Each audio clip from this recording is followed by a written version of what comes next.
Hey everyone, Jeff Freeman here with the Curse of Oak Island and Beyond live stream at J-Free 906. And Linda Simpson is sitting in the running shotgun tonight. Linda, thank you so much for being my co-host tonight. You're welcome. Hey, everybody. So tonight we are going to be talking about Beyond Oak Island, and we are going to have a couple of gentlemen are going to be joining us. Tonight's we're going to recap the episode The Riches of Poverty Island, which actually isn't that far from where I am right now here in Michigan. So this is going to be a lot of fun. I wanted to kind of give a few shout outs before we get started here to some of the folks that are lining up for it tonight.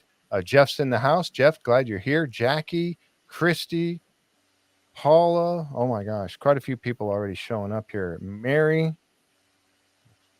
And let's see. Kat's here. How you guys doing? And really, Renee, thank you guys for coming by here. Winston, Wade. Oh my goodness. The Jersey lady, Sherry. Hey, Sherry Carney. How you doing, Sherry? That's Dale.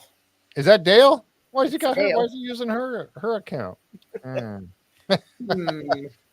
is here. Hey, Woken One, how you doing? Tom Burns is here too. Thank you guys for coming tonight.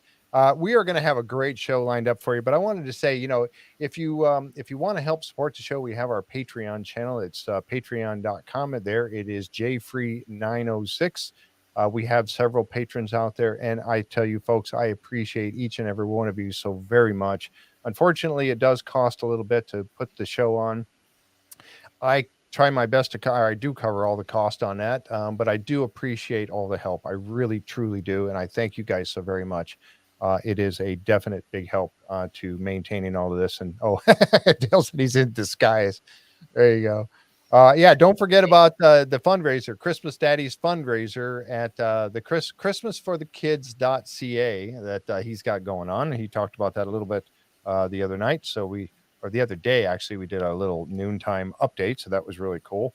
And if you're watching from YouTube, please click and subscribe. We appreciate that very much. And if you like the content of our show, give us a thumbs up. Let us know. And it does help with the YouTube algorithm, so more people get to see it. They promote it more. Hey, Joe, how you doing? Glad you're here. Jan is here also. Jan, appreciate you. And, of course, Jan Anderson is out working hard tonight. She's all by herself because Linda's in here with me. And Jan's out. I think Tom is helping. I think Tom Burns. Is Tom helping? Too. Well, that's great. Yep. Thank you, Tom. Appreciate it very much. All right. So, so next week, we're going to be talking about next Thursday, we're going to be talking about Tuesday night's episode of Beyond Oak Island. And I already forgot the name of that. What was the name of that one? Ori's Treasure. That's right. Okay. Down around Tampa. Down around Tampa. Yeah, yep. And for sure. So, yeah. Hey, Judy. All right. Judy's here from Virginia. All right. Thank you for coming by. Appreciate it.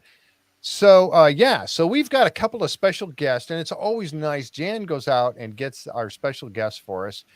Tonight, we've got Rob Westrick and Doug Gossage is going to join us tonight and talk about, they were both on this episode, and they're going to share their insights with us. Doug, of course, a dive instructor, underwater still photography and videographer, expert in sonar and magnetometer search techniques.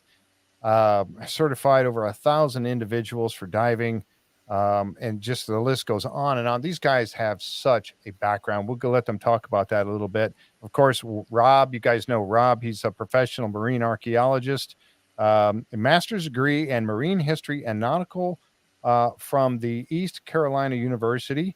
Works in numerous projects over the last 25 years. Projects to include sensing surveys and complete excavations and mapping. I mean, it goes on and on. Also an expert in Civil War wrecks, the 1715 fleet. I mean, it just goes on and on. So we're going to get to hear about their expertise as we go on tonight. And we'll be talking about the episode, of course, The Riches of Poverty Island. So folks, we'll be right back in just a moment, and we are going to get started with the show. So sit back and relax, and we'll be right back after this.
This is Robert Clotworthy, the narrator of The Curse of Oak Island, and I have a question for you. Could it be that you are listening to The Curse of Oak Island and Beyond live stream?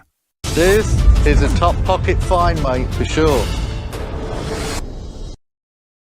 All right, we are back. Hey, thank you so much, folks, for being here with us tonight. And Doug, you are still muted. I want to let you know that real quick. And please welcome our very special guest to help us tonight, Rob Westrick and Doug Gossage. Thank you, gentlemen, for coming. Hello. Thank you.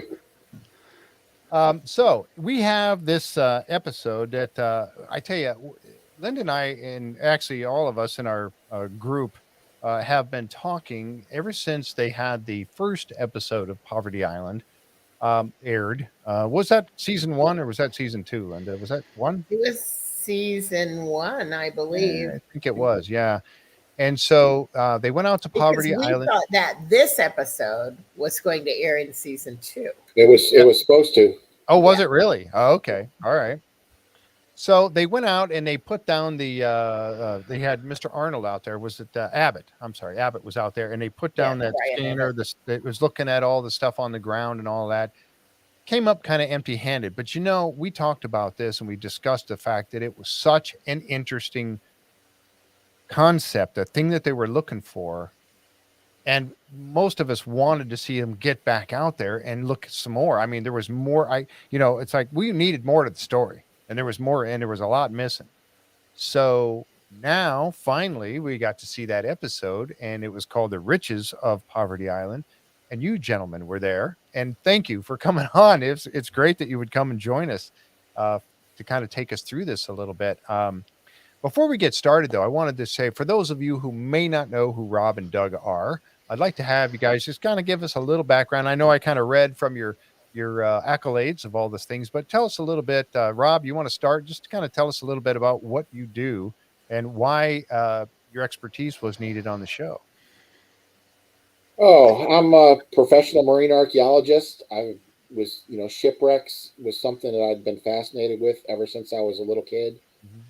Grew up reading, different stories about shipwrecks and shipwrecks in the Great Lakes, and just pursued my dream and my passion and became a marine archaeologist. I've been doing it now for, it's scary to think how long I've been doing it, but, closing in on 25, almost 30 years. Yep.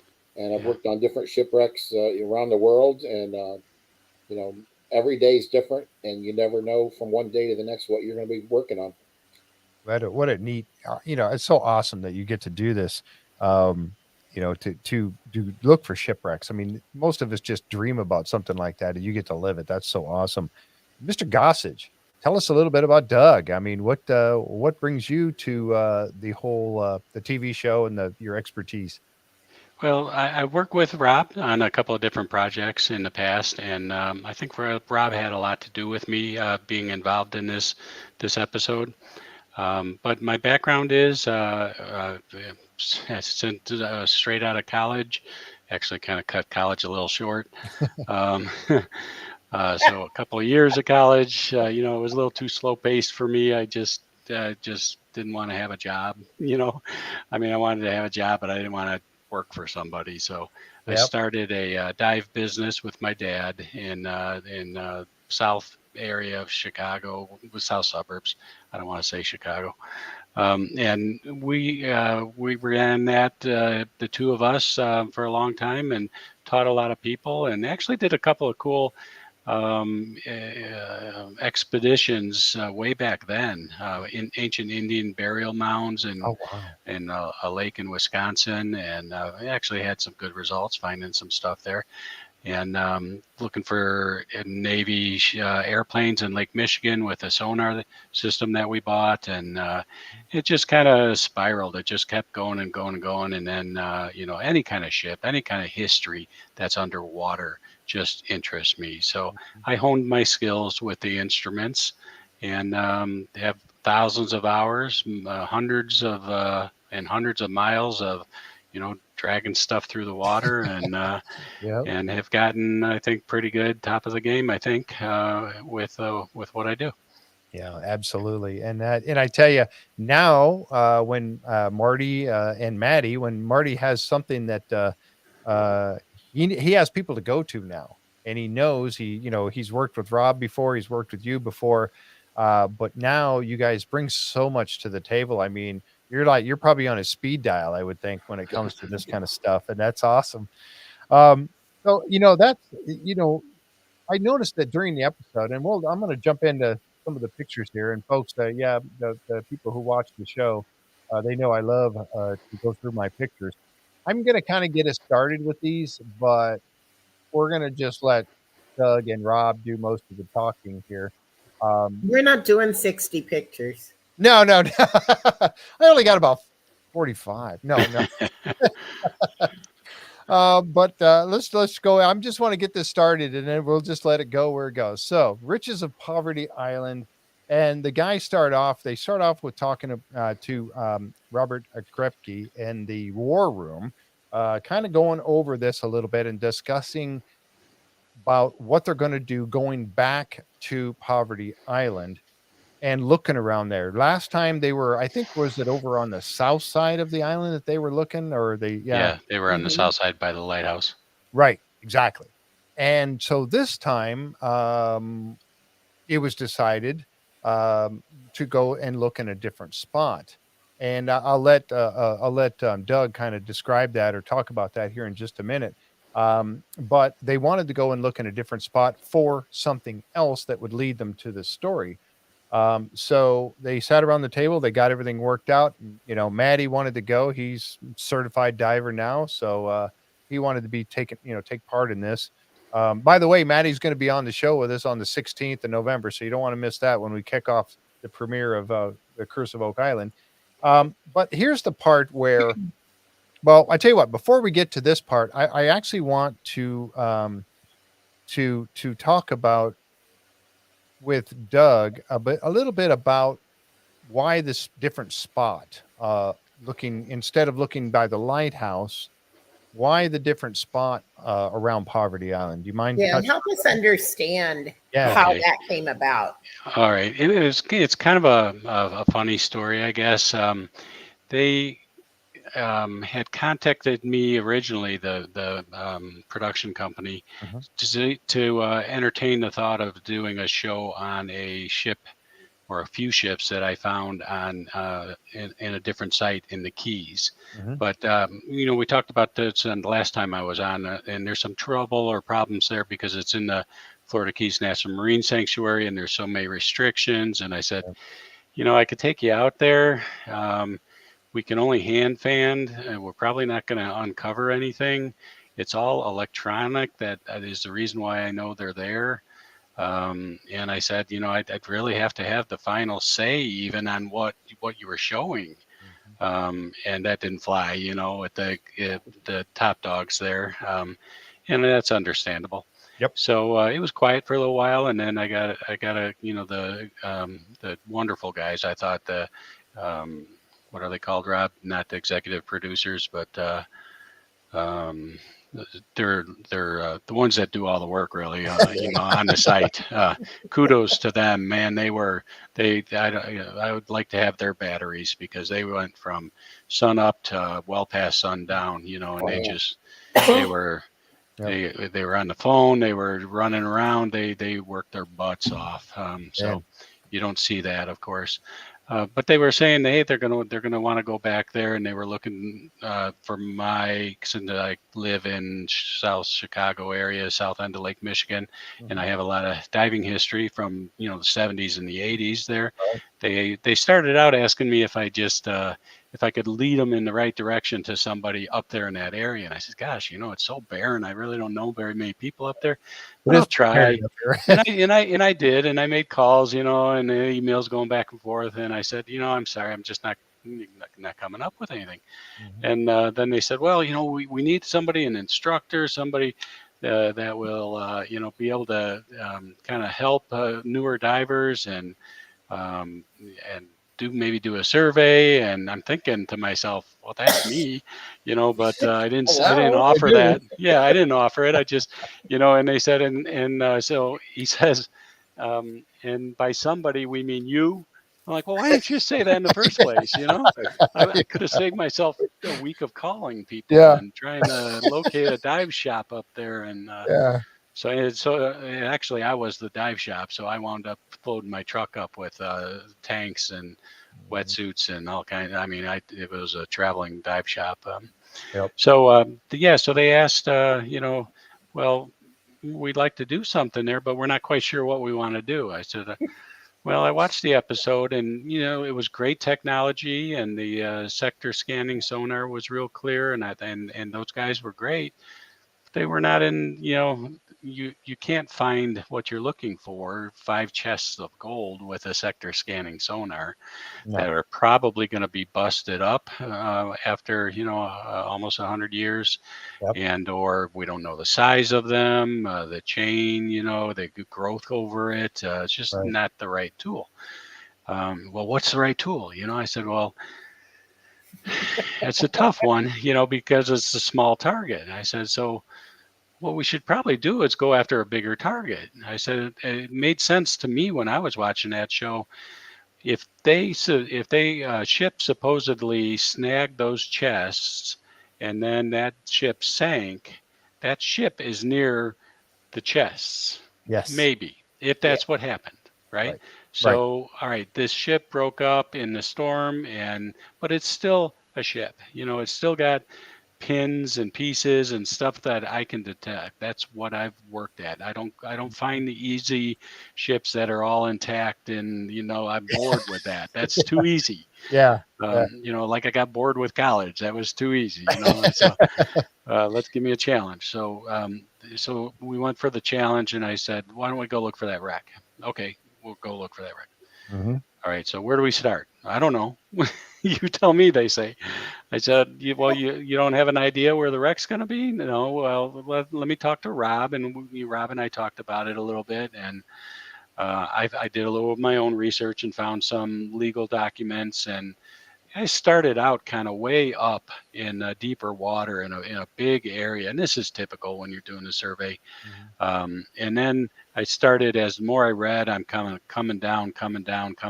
Next thing you know, I'm like, man, it broke up on the rocks, and they were heard by the lifeguards, the lighthouse keepers, the kids. I know voices travel far, but if it's windy out and going in the wrong direction, it doesn't travel to the island necessarily. So they had to be close to the island. And then I read that the commercial diver of that ship that sank, which is the Captain Lawrence. He was, this is the 20s, so this is old school. It's hard lead shoes and a canvas suit and a diving bell and a hard hat helmet. And then I read that the diving bell actually washed up on the north side of the island.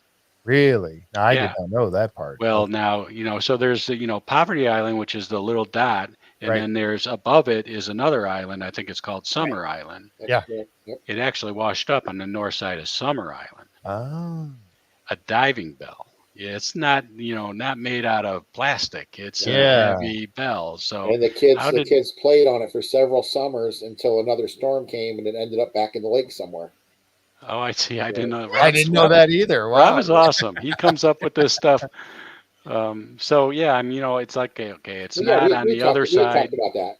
Okay, it's not by the lighthouse, and I think the whole idea about the lighthouse came from, it's a simple thing to do, if you got a structure there, well, that's where we start, and it just didn't make sense to me. I told Marty, I said, I got a theory about that. I said, it's these kids were 11, 12, 13, 14 years old on a, basically a deserted island except for their family. Yep. I said, you think a ship comes anywhere near that island and they're not cruising around wherever it's at? They have paths crisscrossing that island all over the place. They had nothing else to do. Right. So, it could have been anywhere on the island. And so I picked out the area, and then I lay out my survey lanes. And I had about, what normally you do is you have to lay out about, quite a few. You got to cover a lot of area. Yep. Yeah. And, because of the show constraints and the time and all that, couldn't do what I normally do with a whole lot of lanes. Yep. I can go on and on. I don't want to steal the show from you. So we can come back to it if you want. If you got other questions for Rob. Right. Well, so that was neat that you were able to not now say, look, we need to look in a different spot and we need to look for something else. The logic that you just told us all, it makes absolute sense because would you look for a piece of chain and some chest, about 2 or 3, 4, whatever they were, 3 chests underground that are all, like you said, broken up now? Or are you going to look for the ship that supposedly, it was a salvage boat that supposedly found it, the Captain Lawrence? And that was going to be a better target to hunt for. So, yeah, that makes total sense that you would look in a different spot. So so we got that part. Now we know why we're looking there. And I wanted to, one of the pictures as they take us through, much of Beyond Oak Island is also a history lesson as well. And that's part of the show. That's part of the show that I really enjoy. I enjoy looking for treasure too. Don't get me wrong. I always want them to, dig up some emeralds on the Atocha and all that. Mm-hmm. But it's that history part of it that I think a lot of people enjoy as well. So, in this particular episode, they were talking about the history and going through that a little bit. I was under the understanding, and this is where I'm going to ask Rob. Rob, you are, somebody who is very knowledgeable. You've studied this kind of stuff, talking about the Civil War shipwrecks. So take us a little bit through how those chests supposedly got there in the first place. Do you mind kind of describing that a little bit? No, not at all. I'll describe it as best I can. All goes back. This whole Poverty Island treasure legend goes back to the American Civil War. Mm-hmm. And, one of the very first things that President Lincoln did was he ordered that as the states seceded from the Union, he ordered the southern the southern ports be blockaded. Yep.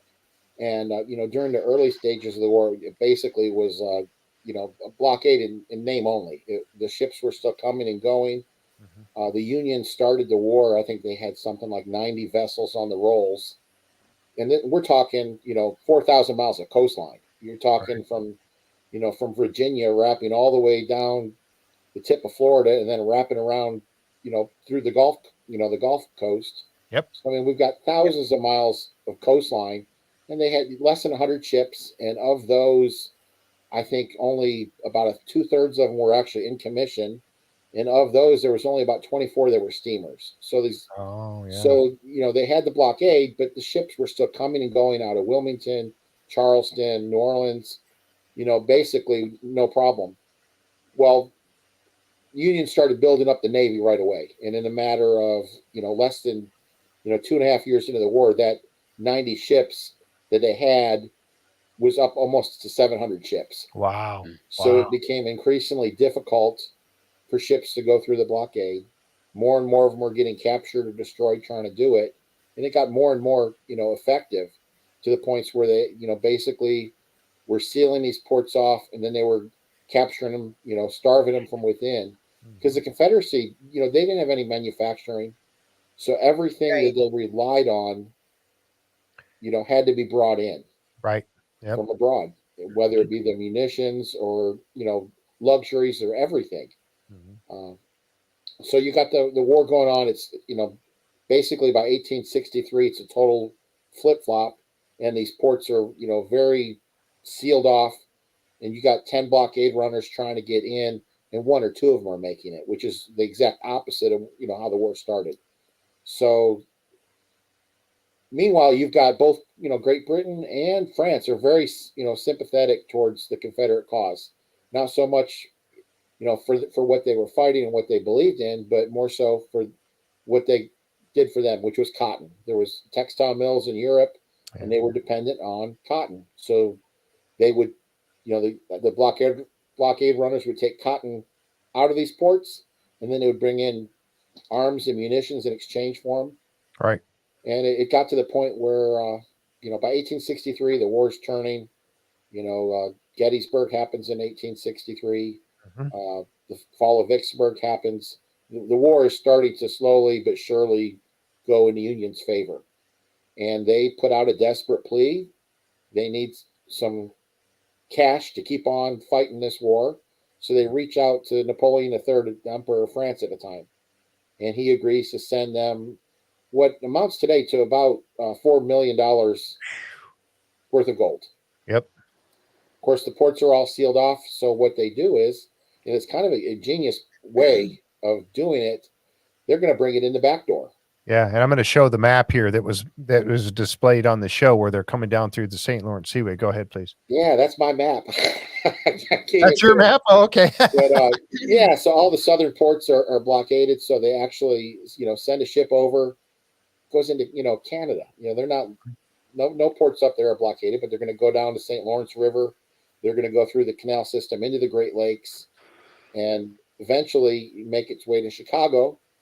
Chicago, they were going to load it on board a train and, through the different railroads, get it down to Richmond, Virginia. Yep. And that's where the story starts. They made it up into the Great Lakes just fine, wrapped up into the Upper Lake, Michigan, and that's when, this great treasure was supposedly lost. Right. I'm going to bring this up again. Go So ahead. they go to Escanaba. Yep. Right. And offload it there onto a different ship? No, it would have been the same ship. Same ship. And this is kind of where the story takes, all the different stories are kind of in step with one another until the stuff gets up into Lake Michigan. And then there's about 3 or 4 different detours that take place, of what exactly happened next. And that's the big question mark. But something happened off Poverty Island. There's stories the ship was captured. There's stories that the ship thought it was going to be captured and dumped the chest overboard and got away. We don't know if it was French-Canadian pirates. We don't know if it was Union sympathizers. We don't know if it just was, regular, pirates roaming, the Great Lakes. We don't know exactly what happened to that. Would have been wooden chests. Would have been wooden chests wrapped with iron bands. So they would be totally deteriorated pretty much by now. Not so much in the Great Lakes. You got to remember the Great Lakes. It's cold. It's cold and it's fresh water. Fresh water. And, okay. A lot of things that in the ocean environment. Doug and I have both worked on the 1715 fleet. There are no ships left. All the wooden components of that ship are gone, eaten by shipworms. But the Great Lakes, there's still ships in the Great Lakes that are remarkably well intact. Wow. Because of the preservation potential. Yep. So they would have been wooden chests wrapped with iron bands, and the whole idea was they strung them all together, chained them all together. They would dump them off where they could come back later and basically use a grappling anchor and drag the bottom and retrieve them. That was the plan. Right. And for I've got to cut in here for a second to explain that these are not like steamer chests that you would go, over to wherever, Finland from New York to. This is a small wooden chest. I mean, gold is very dense and very heavy, and it doesn't take a whole lot to get to those kind of dollar amounts. No. So it's not a big need. All of them together cumulatively is not a big target in a big lake. Right. Exactly. Yeah. And so you don't have the ship eating worms in Lake Michigan, but you have zebra mussels that cover everything up, and you have a lot of moss. You could see it in the episode. It wasn't all sand. In fact, some of the planking that we found was, you just kind of barely see the edge, the straight line of it. After time, that's going to be hard to find. Yeah, and visually. you got the ice factor too. You know, it freezing up, Yes. and I mean that's how the Great Lakes were carved was Yep. through the glacier stuff. So Right. there's boulders down there. There's huge stuff, and that stuff all gets moved around. Right. And I wanted to show this picture that I have up right now too. I zoomed in on this map of yours, and I kind of zoomed in on it a little bit to show, folks. This is where it would have come through, and then come by Detroit, up around through where I'm at right now, by the where of course the Mackinac Bridge wasn't there then, but they come through here and right over in this area here. If you can see my mouse moving there, this is where Poverty Island is, right here off of Escanaba and right in this area here. So that's where they believe that they dumped over those chests. So I just wanted to show that for everybody. Can I get an idea of just exactly where they were looking? So please go ahead, Rob. No, so that basically, you know, the tail ends there, and then you got to flash forward to the 1929 when the salvage group went out and was actually looking for it. Now, in between, there was a ship that supposedly accidentally snagged these chests. They were pulling up their anchor, and just as it broke the surface, the chain snapped and it went back in the bottom. They dragged around for a few days trying to, re-grab it, and never could. So they failed. But in 1929 is when a guy named Wilford Barons outfits a 60-foot schooner. Was originally called the Alice, and it was renamed the Captain Lawrence. And they set it up as a salvage vessel, and they were there at Poverty Island looking for the treasure. Yep. And I just showed a few pictures of that newspaper clipping. It's got his name right there, Wilford Barons. And you can see the Captain Lawrence, barely right here on the bottom of the screen. Yep. Went out there and looked for it. And I think this is actually, that's a picture of the boat that they went out there, or the ship that they went out there looking for it with. That's a picture of it there. In the first episode, back in season 1, they made it sound like this Mr. Barons, Captain Barons, whomever, went out and found this in that summer or that year. But it was 3 years. I mean, he went back there for 3 years. Am I correct? From what I've read, it was over the course of 3 summers. Wow. And the third summer is basically when, the legend says that they found something. The lighthouse keeper's son was on shore watching them. Something unusual happened. The crew was hooping and hollering and high-fiving each other, and something out of the ordinary. I mean, Doug and I have both been out on different shipwreck excavations, and you find a lot of garbage, a lot of junk, and I'm sure it was no different back then. It's very, very mundane. People hear what we do and they think, oh, that's just you go to X marks the spot, you dive overboard, you start picking up gold coins. No, it floats underwater. The X floats underwater, doesn't it? Yeah. Yeah. Now, have I found gold coins underwater? Yes, absolutely. But for every gold coin I've ever found, I've probably dug 100 sinkers, 500 beer cans, Yeah. patio furniture, all kinds of stuff. But back to the Captain Lawrence, something unusual happened that day, and there was a joyous celebration on board. And that night, that's the night that a storm kicked up, and by the next morning, the Captain Lawrence was no more, had been sunk to the bottom. Wow. And that's where that's where the legend leaves. So did Wilfred Barons survive that? Was he on that ship? That's another one of those points of contention that you start doing the archival research, and there's some conflicting information as to who was on board. There's accounts that say everybody on board died. That it was a small crew, would have been about 4 people. There's some accounts that said no, they all survived. Yeah. Another one, not everybody was on board. Some people had gone in the smaller vessel to go get groceries, and they weren't on board when this happened. But so it's a very divergent. This was 1933, right? Yeah. So now, conceivably, someone could still be alive, right? Yeah. Good. Well, Yeah. they'd have been in very their 20s at that time. Yeah, I So suppose that's true. yeah. It's not like they Now, were Rob, correct me if I'm wrong, but one of the stories is well, the ship, you know, crashed, broke up into pieces. The guys are in the water. It's miraculous that they wound up on Poverty Island, not crushed on the rocks or, with unhealable injuries. And of course, the lighthouse kid hightailed it back home, right? And then right. the next morning comes out and sees maybe wood floating on the surface and this sort of thing, and the ship is gone. Well, those guys, I had read that they created their own little encampment, instead of going to the lighthouse and saying, hey, we're on a ship here and we just shipwrecked. Can you give us some help?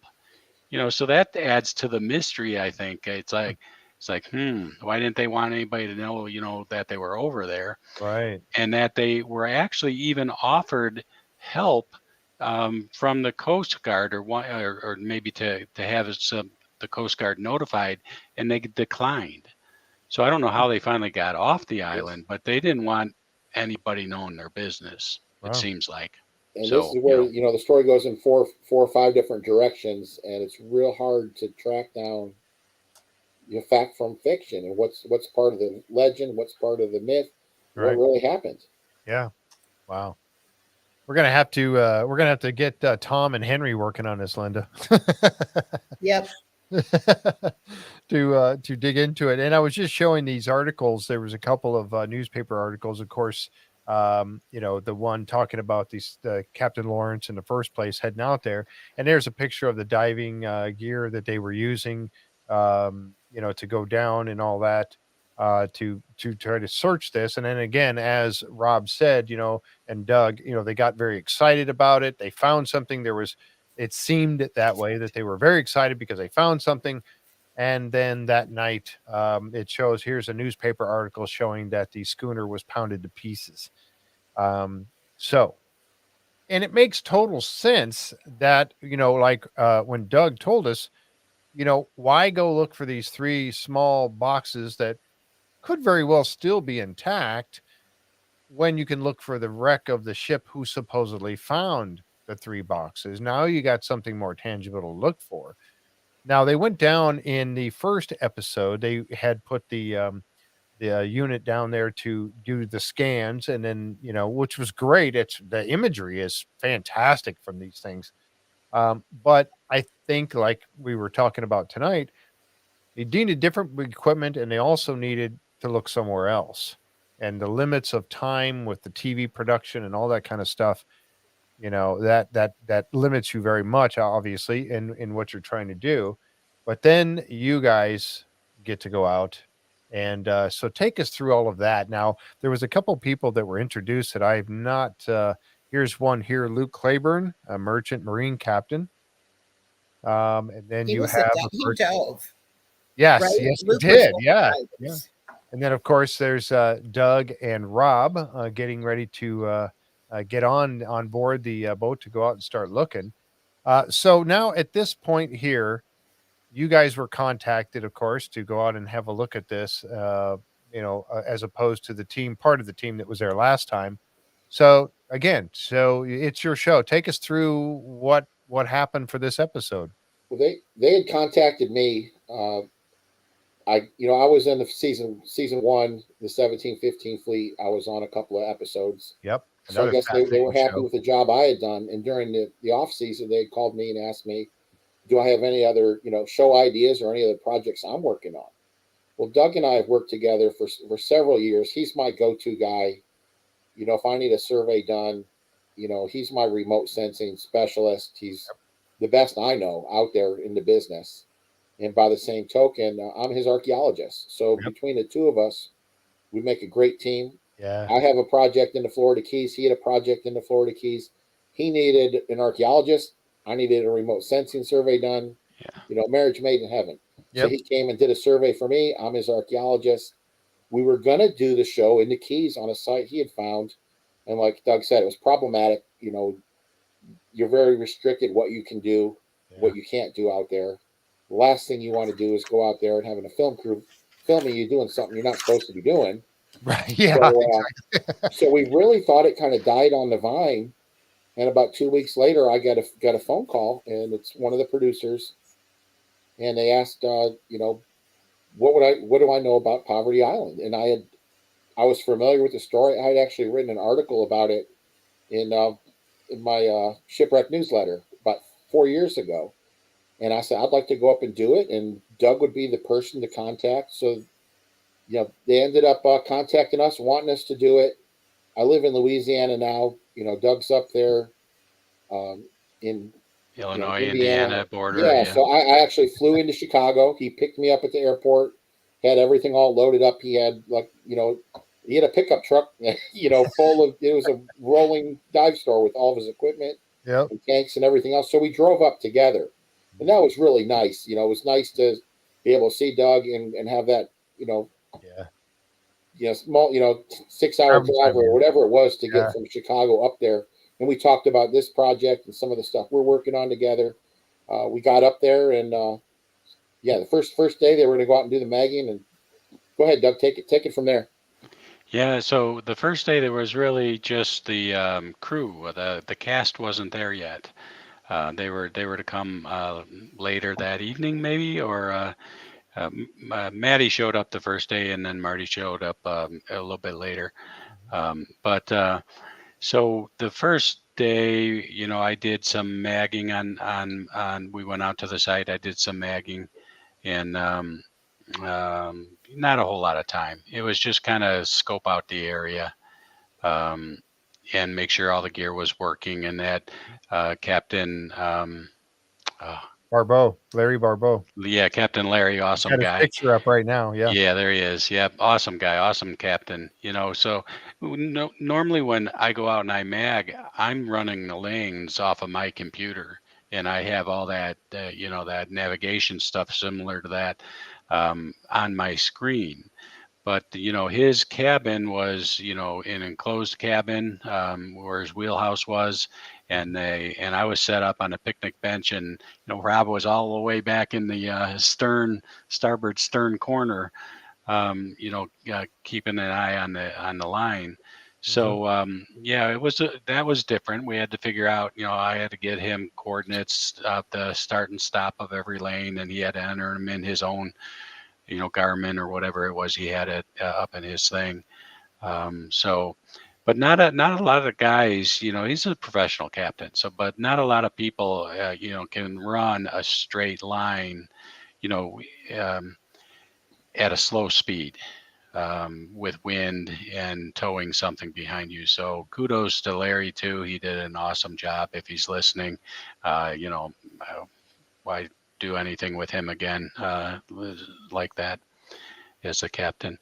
That was kind of day one. I did get in the water. I was able to check the depths and the visibility and all that, and it was relieving because we had excellent visibility. I mean, in the beginning anyways, not after we were starting to find things, and some of the guys got excited and started shaking some of the stuff and stirring up the bottom. But before that, when we were actually searching, I'd say 60-foot visibility, which is really pretty good. That is. And I was diving in a dry suit, so I don't know if it was really cold, but Matty, poor guy, was in a wetsuit. He's newly certified, and boy, he's all in though. I'll tell you, he's all, he we listened. get that from him. You understand that he is. He's so gung ho. Yeah. Go ahead. I'm sorry. Yeah. No, I mean, I even had the show guys wanted everybody on communication underwater, and wearing a full face mask is a different experience than just open water diving. And Absolutely. in fact, usually you have to be certified before you use one. So I had to give Maddie some instruction. I didn't know Luke at all. Bob brought Luke along with him, so I didn't know he was even going to be there or anything about it, his experience or anything. However, Luke was good. He, I could tell when he opened up his dive bag and he brought out his dry suit, and it was well worn and used, and I'm like, okay, he's We're good. he's got some dives in, Yep. not all brand new and shiny, Yeah, which is exactly. signs that we look for, as Right. professionals. It doesn't always mean it's true, but Yep. in his case, he was just fine as a diver. So. Yeah, I got a picture here I had brought up. This is the one showing the now this is the lanes that you're wanting. The yellow ones, I assume, are the lanes you're wanting to. Yeah, the yellow are the ones I laid out that I figured we needed to cover Mhm. to fully cover it. And that would have taken, a full day, maybe day and a half. Wow. And then the red ones with the, I'm a little colorblind, so I think that's red. Yep, it The is. red are with the arrows on them there. Yeah, that's Is the, um, that the actual track he took? no, No, that the the green is. green ones are the Yeah. actual Okay. track. In fact, you can see a turn there. Yeah, right here. Yep. Yeah. Um, This Actually, picture maybe I was. redrew. I think what I did, yeah, that's what I did. The original plan was the yellow lanes, and then Okay. I realized we weren't going to have time to do all that, and so I picked a new area, and I drew the red lines over the yellow lines. That's what I did. Yep. And this is the water. Is this the depth? The 55, 47, 51? Is Yeah, that I that's mean that's an old NOAA chart that I okay. dug up. Like I don't know how old, but it's I went as I found the latest or the earliest chart, I guess you would say, that you could find. Mhm. That might be closest to the water depths that Yeah. were at that Of date. today. Yeah, Yeah. exactly. So tell us a little bit about this piece of equipment that you were using to do this survey with. So I think you saw it on the show, although they didn't show it very long. They showed it just kind of hitting the water and then, going through the water briefly. It's, it weighs about 40, 45 pounds. It's a magnetometer, which is, a lot of people think it's a metal detector, but it's not a metal detector. It does detect ferrous items. Excuse me. It won't detect, the gold. That's not going to add anything to the detection ability. But it detects the Earth's magnetic field. So you got the North Pole and the South Pole, and then there's lines that are connecting them, Right. and that travels through the Earth, right? Right. And so we read the numbers of that, and that doesn't fluctuate very often. They're very far. Um, so it's pretty stable number. But if there's a disturbance of ferrous items, um, then that will deflect those Okay. patterns of north and south, and that's kind Right. of what we pick up on. I got a And I got a picture of it on my Oh, computer. If you want to share the yeah. screen, Throw it, shoot it up there, and I'll add it in. while he's doing that, I'll say that Mhm. if it's a steamship that's on the bottom, that's a huge deflection, right, Oh, in why? one Yeah. general area.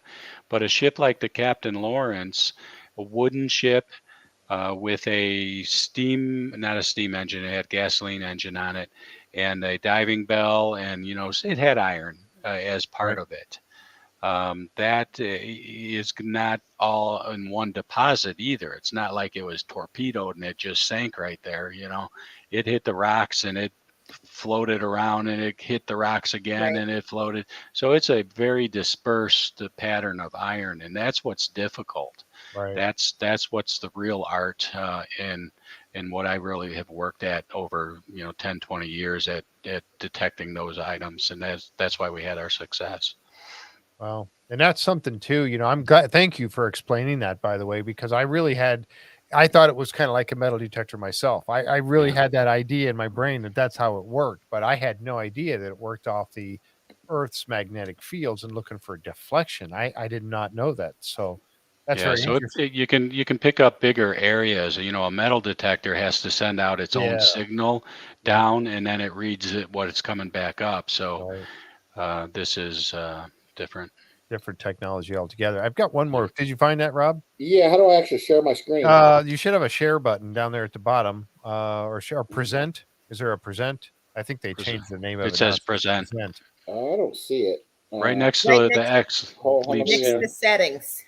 Yeah, right next to settings and all that. You should see it down there, and then it'll let you pick which screen or which picture you want to. You have to have it open. Yeah. Let me, While he's doing that too, I'm going to bring up this picture. This was kind of a more of a broader view of the lanes. And you can see here, of course, this is Poverty Island, north side tight. And Oh then this boy, is, how did you get that? I'm pretty crafty at finding pictures from the show. Oh my, that's like top secret there. Uh-oh, No, uh-oh. so that's He aired that's it. my thought process coming into the area, right? So Yeah. if you can scan out, since you're airing the wares there, there's a that red line coming in from the bottom and then across the island and then off horizontal. Yeah. That's where I started. I Oh, started my because I believed it was in 70 feet of water. So I was looking, where's that water at? And that's the original spot. And then I was reading a little bit more and I said, no, it's going to be closer to Poverty, where let's get that rectangle there. And then, came to the blue circle or the blue rectangle. So Right. you can see how it kind of gets narrowed down. Yeah. Wow. And I don't know what the radius I have on the circle there. It might be a 2-mile radius around there. And I knew it wasn't on the east side of the island. Right. Which would have been over here. And they were looking down here before you can see down here at this point in the south side, you could see down here. That's the lighthouse. I can't, let's see, maybe I can a little bit. Right here is the lighthouse. And so they decided that's where they looked last time, down here. Right. And Real this close time to shore. Right. Very close to shore. And so now they decided to move up here. So that's much, I think makes more sense. And like Maddie actually even mentioned on the show, over there would be a better hiding place, not only to drop it, but also to come back and get it later without being seen by any traffic that happens to be going by on the southeast side of the island. You could kind of hide back there a little bit, possibly. Yeah, I mean, I don't know who you'd be hiding from other than whoever's pursuing you. Right. Yeah.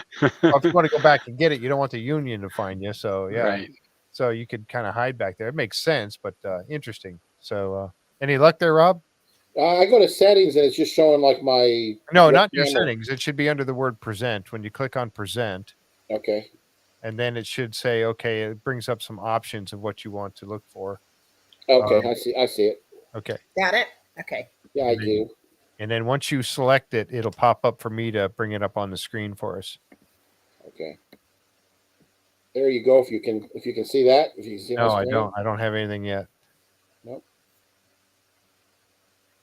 Should go ahead and select it, and then it should be something like let's see. You just go to, well, now it's showing me something different because I've already got one selected. Yeah, that's all right. Okay. Well, we've got this here, and this was now, Doug, you went out and you guys did the scanning the one day, and you came up and you said, okay, I need to take and analyze this data a little bit, and then we'll come back out and, see what we'll talk about it and show. And this was the after you were able to actually run the data. Is this what this is here? Yeah, so that's just one of the lanes, a section of one of the lanes, those horizontal lanes that you showed in a couple screens earlier. So that's the magnetometer readings. Right. There's actually 3 different readings in there. So Yeah, I didn't have the time or the interest in telling all of TV land everything that I know about. That I it's kind of like Burger King giving the secret sauce out to everybody, Well, we the did recipe. get to hear about the Grand Tetons. Yeah, yeah, yeah. That was fun. Marty came up with that, and the younger crew kind of looked at him like, "What are you talking about?" Yeah, what is and then he turned and he looked at me. He says, "You know what I'm talking about, don't you?" I'm like, "Yeah, I know what you're talking about." And there's probably still people that are listening that don't know what we're talking about. Yeah, probably so. And that's fine. We'll leave it alone. Yeah, we'll leave it alone. So, anyway, yeah. So you had some definite hits, and you told them. I think they asked you the question: is this something that you would dive on? based upon what you found here, is this something you would dive on? And I'm pretty sure, if I remember correctly, your answer was, oh, absolutely, or something along those lines. Yeah, I was more interested in the business as I described it to him, the waffling kind of the narrow, the low stuff, than I was the big items. Yeah, Oh, the big, really? if you put that back up there, Yeah. what you want the ones that look they call the Grand Tetons. Those are monopoles. They're going in one direction. Really, what you want to look for are the dipoles, and that's where it goes So you want up these and right down. here? Right, what's in the middle there, where you see it going up and then down? Yeah. That kind of S shaped going Yep. through the line. Yep. That's more. That's what Doug is saying. That's more important, Oh, to us and to an archaeologist than what the Grand Tetons would have been. right. Yeah, because you're going over it there, and the monopoles, the other ones, they're out there somewhere. They're on another lane, the center of it. Okay. All right. Yeah. I see what you mean. So this portion right here is what's telling the story. Okay. That's where Yeah. we went. And Yeah. again, there you go with your expertise. I would have thought you wanted to look for the big spikes, but here you're not. You're looking for this area here. So that's awesome. Okay. Thank you for that. And again, I know nothing about this stuff, and that's why I bring people like you on, so you can tell us what the heck what did we see on this show? What did they actually talk about here? So that's very interesting. So then, boom, you guys go back out and you're in the water. And I'm, now the clarity probably a little bit less this day than it was for you the first time out, or It's just not showing as good as it was. So that's Luke in the foreground. I'm in the middle holding the camera with the umbilical cord going up so that they can see what we're looking at. right? And then that's got to be Marty in the background. Maddie over there. Yep. Okay. And like I said, Marty, man, he was down. He stuck to it. This was really like his, if I understood or remember it right, he had just done his certification dives. Yeah. And didn't have really any dives logged other than that. So Wow. You This- did a little quickie refresher course with him in the hotel pool yeah, beforehand. Oh, did you? yeah, and he was all ears, and he just absorbed. He was a sponge. He absorbed Yeah. everything that I had to say, and he applied it. And he Yep. did really well. Yeah, that's Kudos great. to him. Now this is it's a little metal, underwater metal detector, a Pulse 8X, and it's designed to be underwater. Is there much different? Like I have a Garrett metal detector, and is this one? I mean, what's the differences between this type and like a one land surface one that I use? Is it a lot? Is it pretty similar, or besides being watertight? I mean, other than that, Right, at the obvious. You can get more controls and more with a land detector than you can. And underwater detector is kind of dumbed down a little bit, if you will. okay. I had to kind of. I got a little chuckle when I saw the show when they had the animated little episode of the guy swimming, with his fins, Yeah. like this, Perfect fins. and I saw- yeah, of the metal detector, I and almost grabbed that picture too, and I Oh, didn't. I wish do you it. would have, because they had a couple gold bars, I think, underneath it, and Yeah. and I so don't think maybe I a did. gold No, I chain. didn't grab that picture. Yeah, Yeah, that I was was fun. going to. I saw it. And I thought, no, I want the real stuff here. I want the guys down there. So, yeah. So tell us a little bit about that whole process. You went down and again, we got to see. There's a picture here. You can kind of see the surface of the base down here. You got a little bit of vegetation, very little. It's not on this picture's not on the screen right now. Oh, I'm sorry. Yeah, here I am pointing, and you guys can't see a thing. So you got the vegetation, and then it looks like maybe some spots of dirt or whatever. Or, Yeah, it's sand. mud It's loose sand, but it stirs up pretty easy, and it's you could put your hand down into it and grab a handful pretty loosely, pretty easily. You're not gonna break your fingers doing it. right. And so I had instructed everybody that you're not probably going to see something laying proudly on the bottom, that you have to look for things that are peeking out from that, that top layer of the lake bottom. Right. And we found one piece. I think we found first we found the I don't know, it was I still can't, maybe Rob's got better idea after time has passed, but it seemed to me like it was a corner piece. Are you talking about this thing here? Yeah, that right there. Yeah. Deadeye.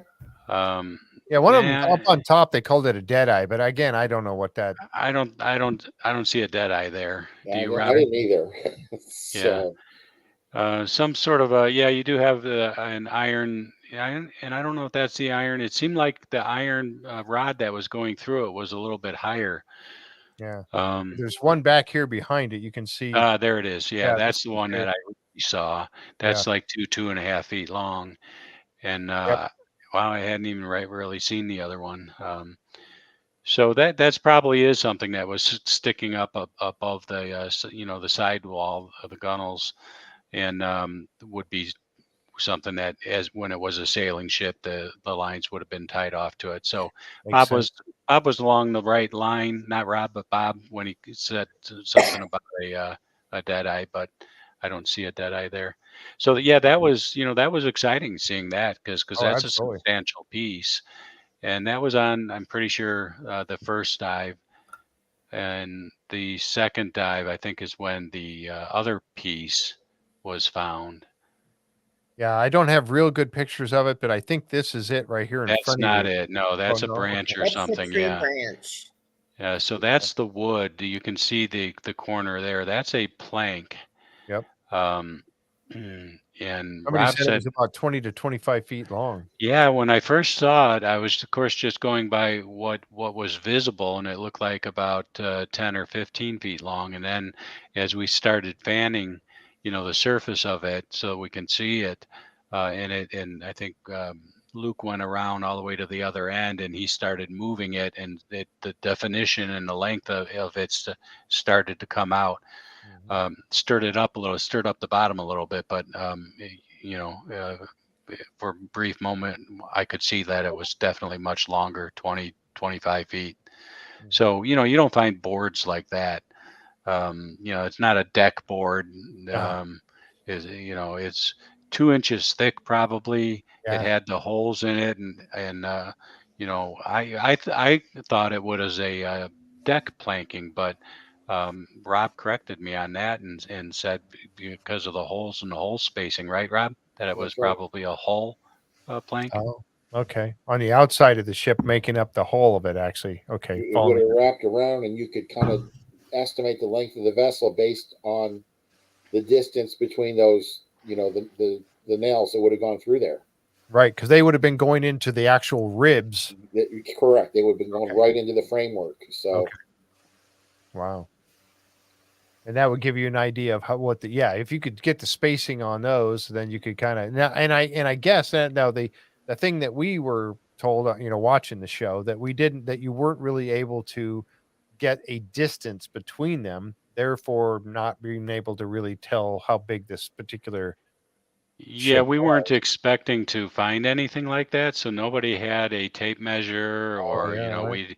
we didn't even, and really Only the a tree. visibility, yeah, the visibility got so bad, uh, and the excitement, people moving the thing around a little bit, that I couldn't even see the holes anymore. Oh, So, wow. I suppose I could have done it in hindsight by braille, by distance between my my Right. thumb and my, but there's a lot going on. They want more results, so we wanted to continue looking.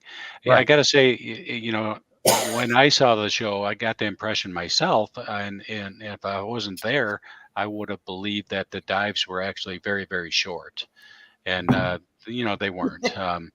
Um, there's a lot of nothing going on, until you see the excitement of the Right. actual find. Right. You So get the there's a, idea that those are 20 or 30 minutes. you Right. do, yeah. And they were longer than that. Now Maddie is in a wetsuit, right? And you consume air much faster in a wetsuit when you're cold than in a dry suit. He's a new diver, so you know, uh, he- but that's fine. We were. I was very happy. I felt like it was a very successful 2 dives. Yep. What does it take to get permission to bring something up? Right. Rob? Well, in the state of Michigan, you can't bring anything up. So I mean, At all. this Never. right? No, not without a permit, and so that they didn't have any permission to really disturb the bottom and really recover anything. So it was kind of a look but don't touch operation, from the get go. Wow. That's and you know what? And that's so true about the state of Michigan. That's where I'm at right now. And I love to do metal detecting, and I'll just throw this out there real quick. But in the state of Michigan, the only place that you can go and metal detect without any permit is about a 3/4 mile stretch of beach in Brimley State Park in the UP. That's it. That's the only place in this entire state with all the shoreline we have. That's the only place you're allowed to go without a permit, is about a 3/4 mile stretch of sand on the beach. Or in the park, you can go around the park, and then you're going to be finding, people's lost jewelry and coins or whatever. But that's it. It's amazing that why are they clamped down so much on that? It just doesn't. I don't get it. I really don't. But Because people abuse it. well, I suppose, yeah. I mean, so I was out there metal detecting. I went up and down the beach a couple times, and on a couple different occasions, because that was the only place I was testing out my new Garrett metal detector to see how it did. And I found a spike. I felt like Gary Drayton. I found a spike, but but I didn't have Carmen to take it to go get it analyzed to find out what it was all about. So Yeah. but anyway, so that really it's kind of frustrating in that respect, I would think. We had and I was going to go back to this one question that, if I can find it now. Jackie had asked a question of Rob, and this kind of relates to what we just talked about. And Jackie asked the question, Rob, what is the process when you find something? Can you bring it up, need permits, etc.? So, I mean, what's the process to go through? You find something, what do you do now? Well, every state's different, so you got Right. to. But in Michigan and most of the Great Lakes, it's we knew from the very beginning it was going to be a kind of visual inspection only, not disturbing the bottom, not recovering anything. Mhm. So yeah, there was never any plans to recover anything. Right. Investigation. You're out there Right. doing your investigation, which, is part of the process, of course. Now, I mean, if you guys would have been down there and all of a sudden you find, bits and pieces, and then you look over and you go, oh, look, there's we just metal detected a piece of chain right here. And look, oh, there's a couple boxes here. Okay, let's say that happened. What do you do now? I mean, you document it as best you can, and then you go start the legal process. You start the legal process and you try, apply for a permit. And, there's a guy that has been looking for the Poverty Island treasure that, ended up in a lawsuit against the state of Michigan, trying to claim it back in the, probably the mid 90s. Really? Actually, the show that Unsolved Mysteries did an episode. That's You right. had We to were, watch that. yeah, we Yeah, were I just sent talking about that that, to you. Linda and I. Yeah. Hmm. Wow. So, Richard Bennett. Richard. Yes. Yes. Thank you. Mhm. Richard Bennett. Wow. Yep. So that's the sad part of it, unfortunately. Well, I guess it is and it isn't. I mean, you don't want it's something. This is a historical. If you found it, it would be a historical find. So yeah, you have to be very, very careful about that. You don't want just somebody going out there and running What off a with it. really fun treasure. Right. If they found it and, if, let's say they found and they ran off with it, and now it not only is it gone and somebody has it, but you've lost all the historical everything. And that's the unfortunate part that they don't think when they write these statutes and these laws, is that they're encouraging that. I mean, if somebody finds something, they should be able to get some of it. Right. You want them to turn it in. You want it to be studied. You want it to be, find out, something about the stamping on the coins, maybe, or Yeah. who knows, rather than just going and melting it for gold value so that you don't get thrown in jail, Right. Right. And with all the stringent rules that seem to be more and more frequent in every state. It Marty had talked it's about such a that. negative thing for people who are legit, Right. because Yeah. the other people are going to go find these things and they're not reporting that Right. stuff. Exactly. Yeah. Right. Marty talked about that on the episode season 1 when they had Global Marine on, and they Right. they found a ship and ended up that ended up in a big lawsuit. And he says they had a permit, they were doing everything letter of the law, and that's what Doug and I have always done. We try to do it the right way, Right. but they make it nearly impossible. But you're still going to have people that don't care about laws, and Right. and it's history that disappears and it's gone forever, and the stuff's sold on the black market, and you never know, Yeah. it's gone forever. Yeah. So you got to do it right. You got to do it responsibly, and that's a big task. But but it can be very frustrating when you're trying to do things right, and you're kind of roadblocked at every chance you get. Just And when because there's you're people private out sector. Yeah. doing Right. it in the middle of the night, it's tough. Yeah, absolutely. And I know that's like down in Florida. We've heard Gary Drayton talk about that when he had Rick and Marty. They were out there and they were metal detecting on the beach, and he described down there in Florida that if you find it on the beach and not in the water, but on the beach, finders keepers. You find it, it's yours. If it's in the water, now that changes everything. And now Florida wants their part. They want their cut of it. They need their part of it. And that's where we were talking about the Atocha with Mel Apt, and that he described the fact that they were grandfathered in somehow or another.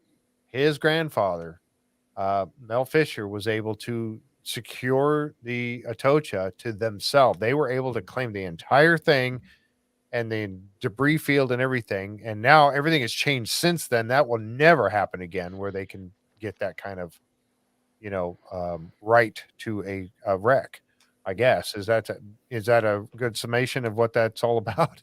Yeah, that's pretty good. The reason they were able to do the Atocha, they found the main pile of the Atocha in 1985, Right. and the Abandoned Shipwreck Act didn't, was 1987, 1988.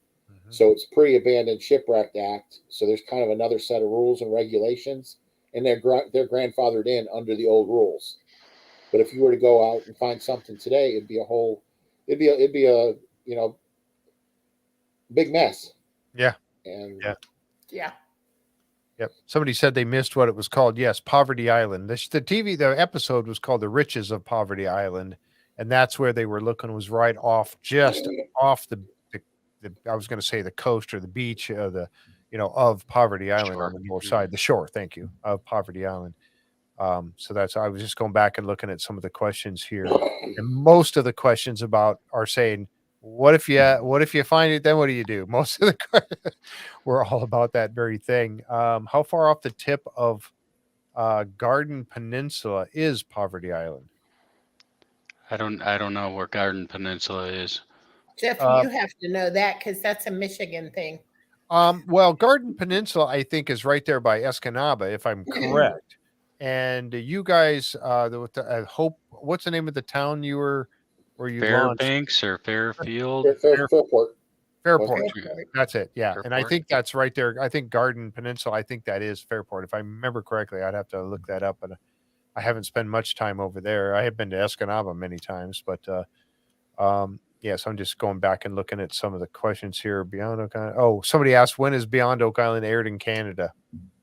I don't know. We don't know yet. I don't think anybody has said, unfortunately. So yeah, and the same thing happens with Oak Island. We get it a week before they do. So man, so when you found those pieces, Doug, when you were down there, this plank, and you also found that wooden piece that was sticking up and it had the piece of iron and went through it. You said, yes, these are old. What can you get any? Obviously you didn't carbon date the wood and all that, I'm assuming, because you couldn't bring it up anyway. So what's your idea of its age, and does it fit the right time period? I mean, it's just it's a wooden ship in Lake Michigan, and they stopped making wooden ships. What time, Rob? Then they converted to steam and making them out of steel. So every wooden ship that I've dived on is a 1820s to 18 maybe 90s. Is that about right, Rob? Yeah, that's about right. I mean, they're definitely by the 1880s, we're getting more and more phased out. So I mean, there's wooden ships before 1820, but not in Lake Michigan. Not very many, right? So in other parts of the world, they're in the 1700s, the 1600s, the 1500s. So don't misunderstand me, but in Lake Michigan, that's the range of a wooden yeah, ship. they're still got wooden ships being used into the 1920s. Some of those lumber haulers. So I mean, but it's more and more less and less sail and more steam, and the same can be said about hulls, less and less wood and more iron and steel as it got replaced. Right. And that's one of the big things too. And you guys, both of you, are probably very familiar with this. That I think I mentioned this the last time we talked about this episode. But some of the little restaurants you go to anywhere around in Michigan, especially on Lakeshore, any of the miles and miles and miles of Lakeshore, but you go into the restaurant and the placemat. I remember this one. The placemats had Michigan laid out there with the Great Lakes, and it showed the majority of all the shipwrecks, and it filled the page. I mean, there are so many shipwrecks in the Great Lakes, it just blows your mind how many there really are. So to say that these pieces now I from based upon what you just said, you can kind of get the idea that they could fit into the time frame. These pieces that you found, it could fit into the time frame of the original ship, but without being able to do any kind of analysis on it, which you cannot do, there's really no way of knowing unless you found something with a name, right? I mean, Yeah, those two pieces aren't going to prove it. That's why we need to go back. You have to put you just have to put more miles on the fins, and people in the water. And I'm still not convinced that other electronics is going to do the job, because we don't know how broken up the Captain Lawrence really is. right. I can bring a side scan back out there as a boat towed side scan, not a sector scanning like they did in the first episode. But there's going to be a lot of rocks and a lot of other stuff to interpret through. That's why I said let's use the mag, because there's no reason for metal to be out there Exactly. unless it's a shipwreck. Right. Wow. Yeah, I saw Winston brought up thing. Go ahead, Linda. Were you going to say something? Go ahead. Oh, I saw a little thing that Winston had said. Imagine the adventures these guests get to enjoy. Yeah. You Yeah, guys and have that kind of dream job, And we can't tell you half of it. We'd love to, but Yeah. there's lots of stories. Yeah. More to the story. Absolutely. According to the History Channel scheduling, we're going to have another episode of Poverty Island in a couple of weeks. That's awesome. So we'll get more to the story. Hopefully, So that's public knowledge. Yep. Yeah. Well, we'll leave it right there. Yeah. But that's fantastic, because I now that you've piqued everybody's interests with this, with the first episode and now the second episode, I got to know more. I really do. And somebody brought up the comment we were talking about, the diving bell that was found on the beach, and the kids were playing with it. And somebody made the comment, and nobody thought to go, hey, why is this thing here? Apparently not. I mean, Yeah. Well, I don't know. They didn't have cell phones or anything else when they were playing on them. yeah. I did a picture of this and go show Dad. I'm going to put it on the internet. Look what we found. Yeah. It goes viral, So Yeah. is that from a shipwreck? Maybe. I don't know. But yeah, you're right. So it'd be hard to get the word out back then, I guess. So Rob, earlier you mentioned your newsletter, because you Right. said 3 or 4 years ago you had done a piece on Poverty Island, and that was before I subscribed to your newsletter. So I don't. Right. I'll send you a copy of that one. I would love yes, that. and she's going to share it with me, please. I've got some books I got to mail you anyway. So Yeah. Yeah. Let's talk about this newsletter a little bit. I Tell do us have a about picture. your newsletter. Yes, please. You want to throw it up there on the screen? Yes, I will. Now, this is a older, I don't know which one this is, but yeah, here's the front page of it. Go ahead. That's the most recent, I Yeah. think. Yeah. Summer 40. Actually, the fall one went out October 15th, so Okay. that's not the most recent. But in 2014, I started doing a quarterly shipwreck newsletter. That was right on the eve of the big 300th anniversary of the 1715 fleet. So I wanted to promote some of those events that they were having and some of the special commemoration events. And so I started Maritime Shipwreck Quarterly, and it was mostly 1715 fleet early on, Right. and I really planned on kind of running it through the year of the anniversary, and then kind of stopping the thing. And then I had so many people, no, we love this. It's the only thing out there, and so it's had some Oak Island articles in it. It's had some Great Lake stories, some German U-boat stuff, some pirate stuff. It's a quarterly shipwreck newsletter. I mail it out 4 times a year. And I'm an e-subscriber, and I love that. Well, I started out, it was a hard copy only, and then Right. I mail it out 4 times a year. But by the time you pay for color ink and paper, and then the postage just keeps going up and up every time you turn around it. So I was doing a lot of work. This has never been a moneymaker. First of all, this is a labor of love. I love doing the research. I love the shipwreck stories. I'm not getting rich doing this. I'm putting a lot of time, a lot of effort into it. But it gives me, I enjoy doing it, and I get so much positive feedback from the different subscribers that they love it. And if I'm bringing a little bit of joy to somebody else, the world needs that. In this day and age, if I can bring some joy to somebody and they get it, they enjoy reading the stories, it's worth the effort. Oh, so a couple of years ago, I decided, I had to keep raising the subscription rates, and I said, you know what, I want to offer people, an opportunity to, do an electronic version. That way, that'd be a less expensive alternative. So I've got, about 300 or so subscribers, and it's funny because it's about equally split between hard copy subscribers and Really? electronic. Some people just love to have that hard copy. They love getting mail. They keep them, and I've got people that they put them in binders, and it's all and other people are just as happy getting an electronic version. That's an interesting picture you got right up there. That is the Endurance.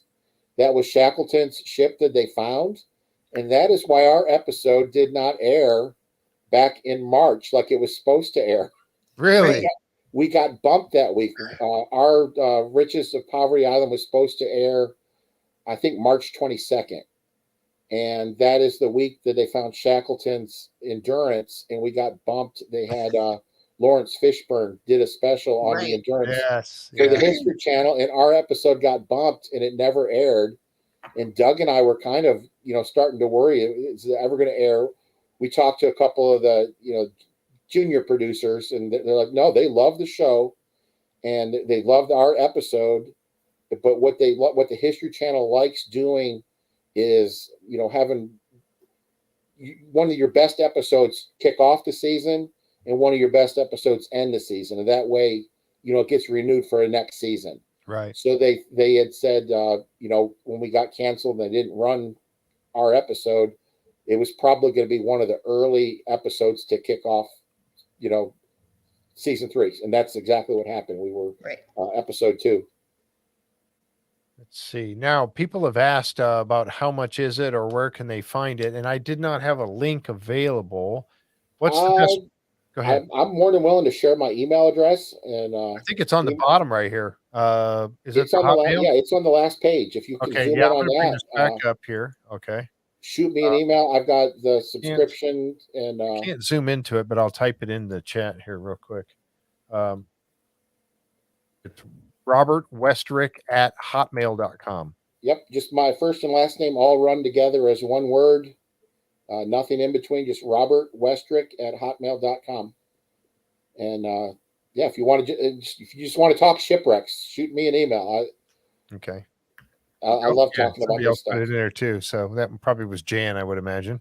And I've got a flyer, so I can send you a flyer, and it's got the subscription rates and how to order and everything else on it. So, All right, cool.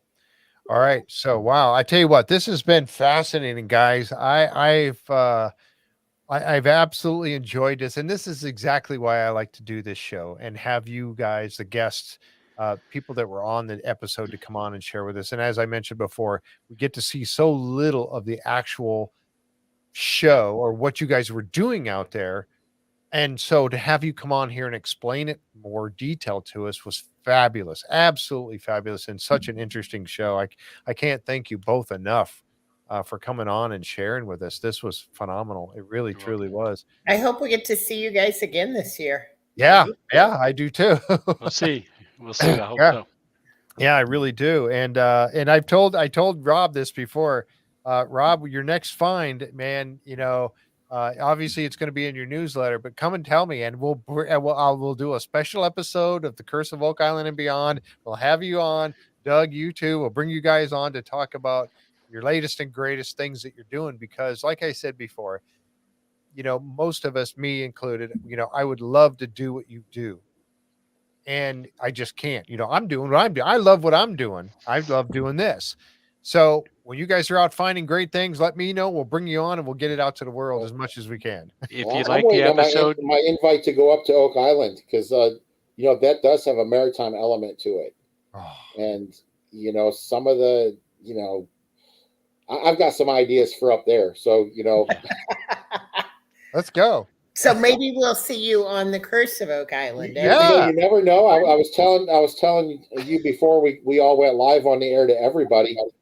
Tuesday I was watching our rerun episode, and I was talking to Doug, and I'm talking to Doug on the phone, watching myself on TV along with him and Marty and Maddie, and my phone rings. I'm getting another phone call. It's Marty's calling me, so I had to let Doug go. I go, Doug, Marty's calling me. Sorry, And, he takes precedent. yeah, I got It's knocked all right. down I'll on call that. back. So it was so funny. I'm watching us on television. I'm talking to Doug, and I get a call from Marty. And actually, Marty misdialed me by mistake. We had spoken earlier in the week, and he's like, "Oh, Rob." He goes, "I was trying to get a hold of somebody else. I was trying to get a hold of Robin." So apparently, I'm in Marty's phone, and I'm one Right person next to Robin. right next to Robin, because he started talking, and I'm like, this isn't I don't think you know who you're talking to. But we had talked earlier in the week, so it just was funny that it all rolled together like that. Yep. Can I insert one request? Yes, please. If your viewers enjoyed the episode and liked that we had success, it would be helpful that they express that to Prometheus or online or History Channel, and let them know that they want to see us continue with that show. That would be helpful. Absolutely. Yep, absolutely. Yeah, I do. I really If want. you didn't like it, don't say anything. Yeah. But I'm in. I think that's great, because I think this you have it piqued my interest, and I'm sure the interest of millions of people out there. I want to see what's next. You got to keep going. You have to keep going. Yeah. Right. You have to. And we want to show it, and we want to talk about it and see it. So fantastic. Any parting thoughts, guys? Linda? Just That was mine. delighted to have you guys back Thanks for on. having us. This was great. Oh man, I tell you what. Well, thank you so much, guys, for being on. Rob Westrick and Doug Gossage, I really do appreciate you guys coming on and giving us the detail of this show.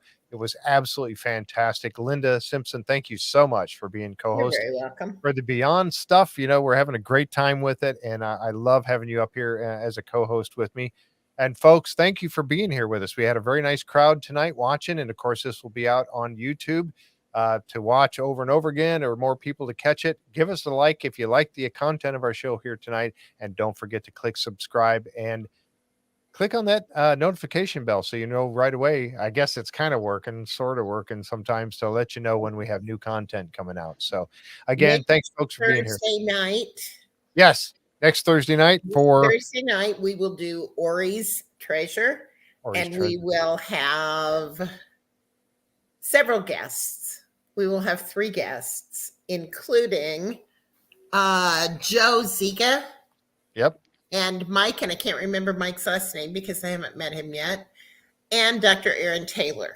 Dr. Aaron Taylor. Now, you guys know he's been on the show a few times, always related to Oak Island. Now he was with Maddie and all those guys down in Florida, right? So, Right, working for the state of Florida. yeah, of all places. So we get to have Dr. Aaron Taylor back. So we're really looking forward to that. That's next Thursday night, 7:30 p.m. Eastern, just like we were here.